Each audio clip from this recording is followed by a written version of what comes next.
എൻ്റെ ചാനൽ ആദ്യമായിട്ട് കാണുന്നവരൊന്ന് സബ്സ്ക്രൈബ് ചെയ്ത് സപ്പോർട്ട് ചെയ്തതിന്. അപ്പോൾ ഇന്ന് രാവിലെ 6 മണിക്ക് എണീറ്റു.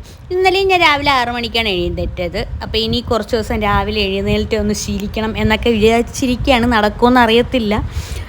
അപ്പോൾ രാവിലെ എണീക്കുന്ന ഒരു കൂട്ടത്തിലൊന്നും അല്ല കേട്ടോ ഞാൻ സത്യം പറഞ്ഞാൽ. എനിക്കിഷ്ടമല്ല രാവിലെ എണീക്കുന്നത്. ഞാൻ വർക്ക് ചെയ്തുകൊണ്ടിരുന്ന സമയത്ത് തന്നെ എനിക്ക് മോർണിംഗ് ഷിഫ്റ്റ് വരുമ്പോൾ മാക്സിമം വരാറില്ല. വരുമ്പോൾ ഞാൻ കരഞ്ഞിരഞ്ഞാണ് പോയിക്കൊണ്ടിരുന്നത് സത്യം പറഞ്ഞാൽ. അങ്ങനെ നേരെ അടുക്കളയിലോട്ട് വന്നു. പ്രകൃതി സൗന്ദര്യമൊക്കെ കുറേ നേരം ആസ്വദിച്ചിരുന്നു കേട്ടോ. എന്നിട്ട് അടുക്കളയിലോട്ട് വന്നിട്ട് ഞാൻ മാവ് അരച്ച് വെച്ചിട്ടുണ്ട്. അപ്പോൾ അത് പുളിച്ച് നല്ല പൊങ്ങിയൊക്കെ നിൽക്കുന്നുണ്ടപ്പോൾ ഒരു സമാധാനമായി. പിന്നെ അത് കഴിഞ്ഞിട്ട് അതിന് വേണ്ടിയിട്ട് ഇഡ്ഡലിയും സാമ്പാറുമാണ് കേട്ടോ ഉണ്ടാക്കിയത്. നമ്മൾ ഈ തമിഴ്നാട്ടിലൊക്കെ എന്ന് പറയുമ്പോൾ മിക്ക ദിവസവും ഞാൻ ഹോസ്റ്റലിൽ പഠിച്ചപ്പോൾ അവിടെയൊക്കെ എല്ലാവരുടെയും വീട്ടിൽ ഇഡ്ഡലി ദോശ എന്നും ഇതായിരിക്കും.